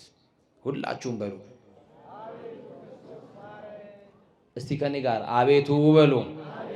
ክርስቶስ ሆይ እኛ ኢትዮጵያውያንን ማረን፣ እኛ ኢትዮጵያውያንን ይቅር በለን፣ በድለንሃልና ራራልን፣ ከክፋታችን መልሰን። እግዚአብሔር ይመልሰን። ብትመለሱ መለሳለሁ ያለው እግዚአብሔር ነው። እሱ ይመልሰን። ከዛ በኋላ እሺ ብሎ ከአባ ቡራኬ ተቀብሎ እያለቀሰ እያነባ ወደዛ ዋሻ መሄድ ሲጀምር መድኃኔ ዓለም ለአባ ዳንኤል ተገለጡላቸው። በዚህ ሌሊት አልገለጥ ያላችሁን ጨለማ መድኃኔ ዓለም ይገለጥላችሁ። መጋረጃውን ይክፈፍላችሁ። በኑሮ ውስጥ አላሳይ ያላችሁን ድንግዝግዝ ነገሩን ሁሉ ይግለጥላችሁ። በትዳራችሁ ውስጥ ያለውን ጨለማ ይግለጥላችሁ። በስራ ውስጥ ያለውን ጨለማ ይግለጥላችሁ። እና በቃ መድኃኔዓለም ተገለጠ። ማ ተገለጠ? እሱ ሲገለጥ በኑሮሽ ውስጥ ያለው ጨለማ ሁሉ አብሮ ይገለጣል። እሱ ተገለጠና እንዲህ አለ፣ ወዳጄ ዳንኤል ሰላም ላንተ ይሁን አለ።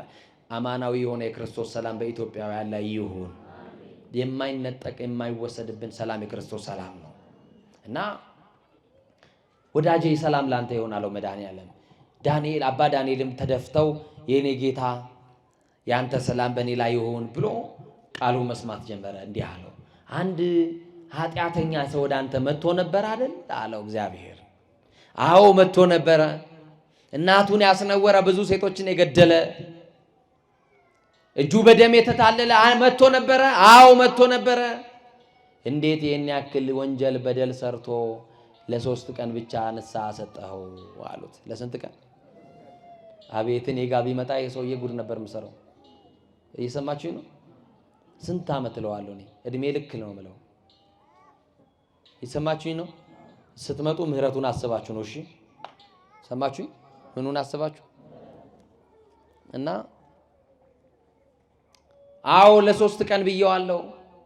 እንዴት ለ3 ቀን ተሰጠዋለህ አለው መድኃኔዓለም። ጥያቄ እኮ ነው። አባ ዳንኤል በፍቅር እንዲህ ብሎ መለሰለት ለመድኃኔዓለም፣ ጌታዬ 3 ቀን ምግብ አትብላ፣ 3 ቀን ውሃ አትጠጣ፣ በጎን አትቀመጥ፣ በምንጣፍ ላይ አትተኛ፣ እጅን ዘርግተህ እያለቀስክ ለምን ብዬ ለ3 ቀን የላኩት እኔ ሆኜ ነው። ይሄንን ወንጀለኛ ይሄን ኃጢአተኛ ሰው እኮ አንተ ብታገኘው ኖሮ ይሄኔ ኃጢአቱን አምኖ በጉልበት ስር ወድቆ መድኃኔዓለም መሐሪ ነህ እባክህ ማረኝ ብሎ ሲያለቅስብህ ኃጢአትህ ተሰረየችልህ፣ በሰላም ወደ ቤት ግባ ትለው ነበር አለው። ዛሬም ኃጢአታችን ፍቆልን በሰላም ወደ ቤታችን ያስገባል። ቤታችን ውስጥ ያለውን ጦርነት ታውቁታላችሁ። ትዳራችሁ ውስጥ ያለውን ጦርነት፣ ንግዳችሁ ውስጥ ያለውን ጦርነት፣ ቤት ውስጥ ያለውን አለመግባባት ታውቃላችሁ። መድኃኔዓለም ቀድሟችሁ ቤት ይግባ። ቋንቋም ያደበላለቅባችሁ መንፈስ ከምድር ላይ ይሰርዝላችሁ። ለኢፈለጡ ጸጋሞሙ እሜማኖሙ ግራቸውን ከቀኛቸው ያለዩ የተባለ ጽድቅና ኃጢአቱ የተደበላለቀባቸው ነው። ስለዚህ ወደ ጽድቁ መንገድ እንድንመጣ ግራና ቀኛችን እንድንለይ ቅዱስ ሥጋውን በልተን ክቡር ደሙን ጠጥተን ዘላለም በቤቱ ለመኖር ጌታ መንፈስ ቅዱስ ሁላችን ይርዳን። የሥላሴ ቸርነት፣ የእመቤታችን የድንግል ማርያም አማላጅነት፣ የቅዱስ ሚካኤል ጠብቆት ከሁላችን ጋር ይሁን። እግዚአብሔር ይባርካችሁ። ይህችን ዓለም መውደድ ልብን ያውካል፣ መንፈሳዊን ታጨልማለችና። ዓለምን የናቁ በዲያብሎስ ላይ የዘመቱ መነኮሳት በምስራቅ በለሳ ማር ቅዱስ ሚካኤል አንድነት ገዳም ከትመዋል። ገዳማት በቅዱሳን አባቶች ጸሎት ታጥረው የሚኖሩ ስለ ሀገር ሰላምና አንድነት የሚጸልዩ የመነኮሳት ሰፈር ናቸው። ዛሬ ግን የማር ቅዱስ ሚካኤል አንድነት ገዳም በችግር ላይ ይገኛል። ድርቅ፣ ጦርነት፣ የማረፊያ በዓታ ለመኖር የውሃ፣ የመብራት፣ የመንገድ አለመመቻቸት ብቻ ብዙ ወዲህ ገዳሟን አጽንቶ ለማቆየት የሚደረግ ግብግብ። አዎ ገዳማውያን ይጣራሉ። ምጽዋት ማድረግ ከእግዚአብሔር የሚሰጥ የርኅራኄ ልብ ነው። ዳግመኛ ስማይ ልንገርህማ፣ በእግዚአብሔር ቸርነት የሚሰጥ ምጽዋት ለሰው ማዘን ነው። አንድም አስተካክሎ መስጠት። ርኅራኄን ገንዘብ በማድረግ ገዳማውያንን እንታደጋቸው።